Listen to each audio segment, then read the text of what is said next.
अभी जी मैंने सर।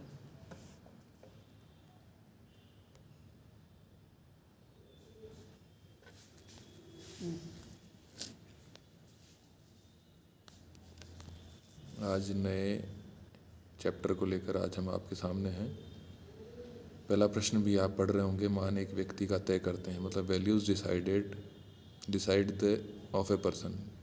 एक वैल्यू होती है, वो व्यक्ति किस चीज़ को आपके सामने प्रदर्शित करती है। तो ऑप्शन दे रखा है आपके सामने: चरित्र, लैपटॉप, होम और सिस्टम। तो इसमें लैपटॉप और होम ये दो तो बिल्कुल डायरेक्टली कनेक्ट नहीं होते। चरित्र के बारे में हम ज़रूर कह सकते हैं कि वैल्यूज़ उसके वे चरित्र को हम प्रदर्शित करती है।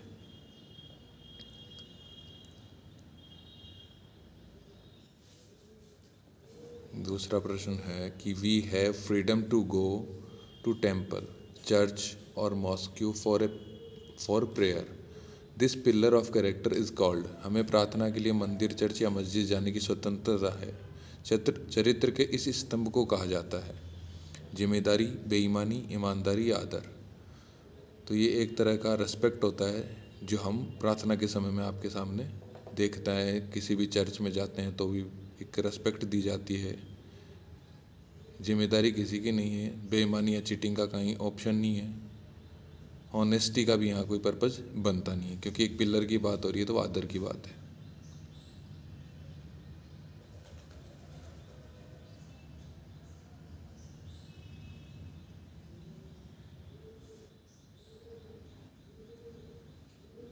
Scientists are warning us that the rise in a earth is temperature causes। किस वजह से हमारी धरती का या पृथ्वी का तापमान वृद्धि हो रही है। पहला ऑप्शन दे रखा है डिस्ट्रॉय। तो डिस्ट्रॉय क्या डिस्ट्रॉय कर रहे हैं, कोई ऑप्शन कनेक्ट नहीं हो रहा है यहाँ। दूसरा है भूमि फिसलने वाला, लैंडस्लाइडिंग, इसका भी कोई कनेक्ट नहीं है।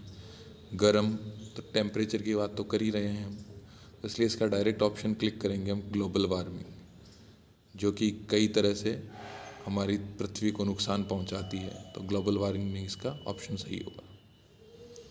नेक्स्ट पर्सन है कि श्री जॉनसन घरेलू काम के लिए एक 8 साल की लड़की को नियुक्त करना चाहती हैं।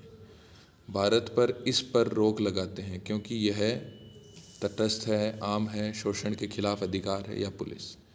तो सीधी सी बात है, हमारे यहाँ 14 वर्ष से कम आयु के बच्चों को यदि किसी भी काम पर रखा जाता है तो उसके लिए हमें दे रखा है राइट अगेंस्ट एक्सप्लोटेशन, शोषण के खिलाफ अधिकार या शोषण के विरुद्ध अधिकार, जो घरेलू बच्चों के चाइल्ड सेफ्टी एक्ट में शामिल किया गया है। तो इसका उत्तर हो जाएगा सी।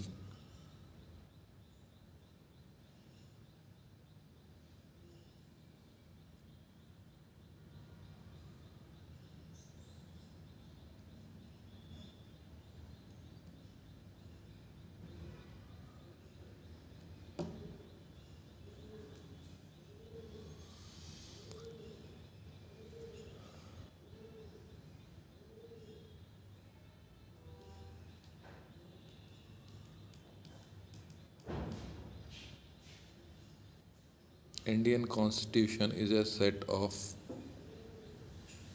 Our country. भारतीय संविधान हमारे देश के खालिस्तान का एक सेट है। तो किसका सेट है? इंडियन कॉन्स्टिट्यूशन, संविधान हमारे किस चीज़ों का एक सेट है? तो वो एक नियम और कायदे कानून का सेट है। तो ऑप्शन ए इसका कानून और नियम है। चाबियाँ, औजार और घड़ी, पहली बात यहाँ कहीं से लिंक नहीं होती हैं। दूसरी चीज़ है कि ये किसी भी चीज़ को डिनोट नहीं करती हैं हमारी कॉन्स्टिट्यूशंस में। तो कीज़, टूल्स और वॉच ये कहीं भी हमारे कॉन्स्टिट्यूशन से रिलेट नहीं करती हैं। लॉज और रूल्स यहाँ रिलेट करते हैं, तो उसके बारे में हम क्लिक कर देंगे।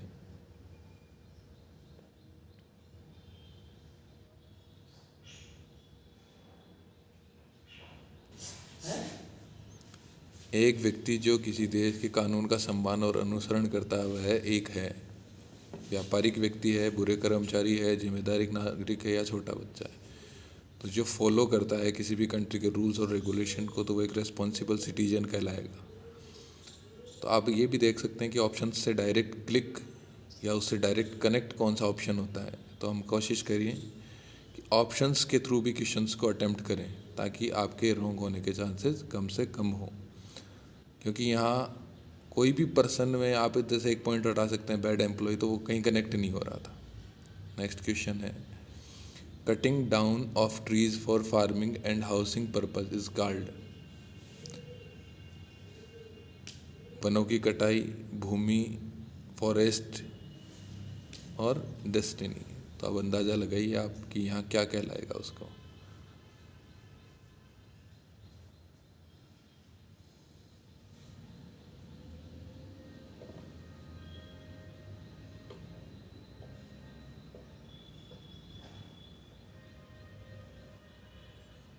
काफ़ी बच्चों ने अंदाज़ा लगा लिया होगा कि इस जगह क्या ऑप्शन का सही उत्तर होगा, क्योंकि यहाँ डायरेक्ट कटाई की बात कर रहे थे, तो वनों की कटाई इसका सीधा सीधा उत्तर आपके सामने।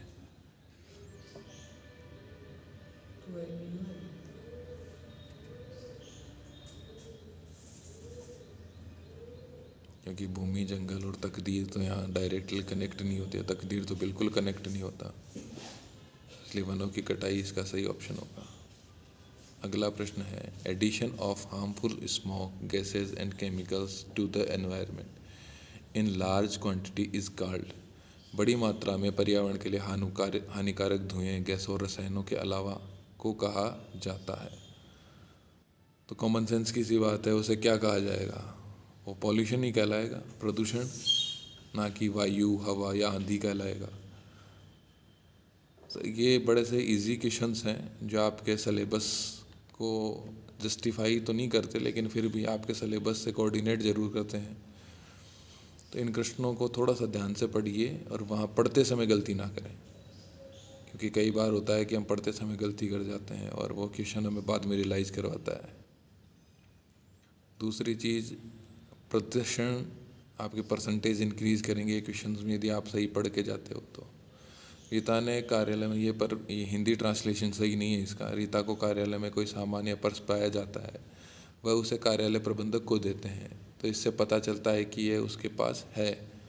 पिल्लर कनेक्ट नहीं हो रहा। हॉनेस्टी, एंगर और फ्रेंडशिप, तो ये उसकी ऑनेस्टी है, ये उसकी ईमानदारी है कि उसने अपने प्रबंधक को जो उसे सामान ऑफिस में मिला वो उसे वापस लौटाया। Rita found someone's purse in the office, she gives it to the office manager, this is shows, ये उसकी किस चीज़ को शो करता है? तो उसकी ऑनेस्टी को ये शो करता है। तो आप ये भी देख सकते हैं कि कौन सा ऑप्शन आपको एग्जैक्टली उस डेफिनेशन के साथ कनेक्ट कर पाता है। पिल्लर का यहाँ कोई पर्पज़ नहीं है, एंगर से कोई मतलब नहीं है कि क्या एंगर, क्या रीता को पर्स मिला और वह एंगर हुई, ऐसा कुछ नहीं बनता। फ्रेंडशिप का भी यहाँ कोई लॉजिक नहीं है। तो बहुत बार ये भी देखा जाता है कि ऑप्शंस आपको डायरेक्टली कनेक्ट करवा देते हैं, तो ऑनेस्टी यहाँ शो होती है। तो honesty is the right way.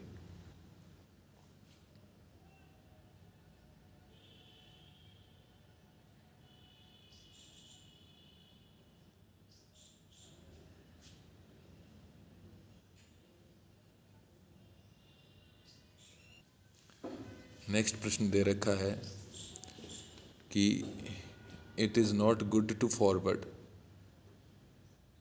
On social media. ये कह रहा है कि कौन सी चीज़ को आपको सोशल मीडिया पर नहीं फैलाना चाहिए।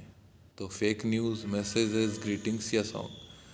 तो सीधा सा इसका उत्तर हो जाएगा, फेक न्यूज़ हमें सोशल मीडिया पर नहीं फैलानी, क्योंकि ये हार्मफुल है सोसाइटी में किसी भी चीज़ को एक दूसरे के अगेंस्ट करने के लिए। इसलिए इस पर गवर्नमेंट ने भी पूरी तरह से प्रतिबंध लगा रखा है, और ये हमारे सोशल लाइफ को भी ख़राब कर सकते हैं। इसलिए हमें कोशिश करनी चाहिए कि फ़ेक न्यूज़ को सोशल मीडिया पर ना फैलाई जाए।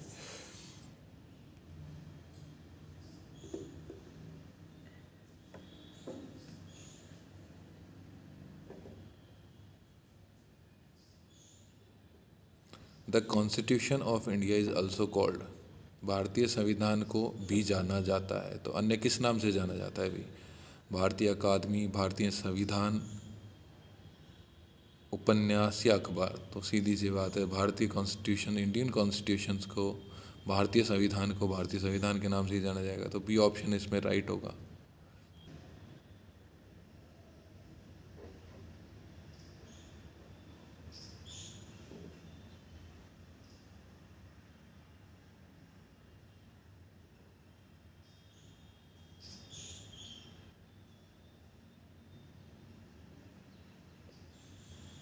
नेक्स्ट प्रश्न है, values and ethics help us to build good, कि वैल्यूज़, मान और नैतिकता हमें अच्छा बनाने में मदद करती हैं। क्या अच्छा बनाने में मदद करती हैं? हमारे खेल को, हमारे व्यवहार को, हमारी स्टडीज अध्ययन को, हमारे किराए को। तो यहाँ सबसे पहले हम ऑप्शन कट करते हैं कि डी ऑप्शन यहाँ बिल्कुल भी कनेक्ट नहीं कर रहा है कि वैल्यूज़ और इथिक्स आपको किस में हेल्प करेंगे, किराए में? बिल्कुल नहीं करेंगे। सेकंड आती है कि ये तीन ऑप्शंस आप कह सकते हो कि हाँ हो सकता है इनमें, लेकिन बी ऑप्शन अप्रोप्रिएट है इसके लिए कि वैल्यूज़ और इथिक्स आपको किस चीज़ में हेल्प करेंगी? वो आपके व्यवहार को बनाने में आपकी हेल्प करेंगी, लोगों के साथ आपका कैसा व्यवहार है उसमें आपको हेल्प करेंगी। नेक्स्ट प्रश्न है, इंडिया इज़ ए, भारत एक संप्रभु देश है, इसका मतलब है कि वह अपना बना सकता है। Sovereign country that means it can make it as is own. Money बना सकती है, स्टेट बना सकती है, इलेक्शन बना सकती है, या नियम और निर्णय बना सकती है। तो बिल्कुल आप अंदाज़ा लगा सकते हैं कि वो कौन सा ऑप्शन यहाँ सही होगा।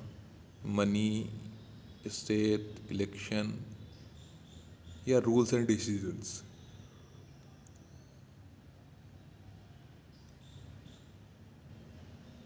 बहुत से बच्चों ने यहाँ सोच ही भी लिया होगा कि option is right, D option is right, rules, नियम और निर्णय।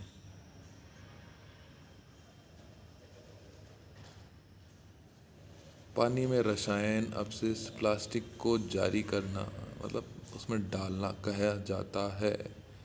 Releasing the chemical waste plastic into the water is called, जल प्रदूषण। सोचने की ज़रूरत ही नहीं है, यहाँ जल प्रदूषण के बारे में बात हो रही है।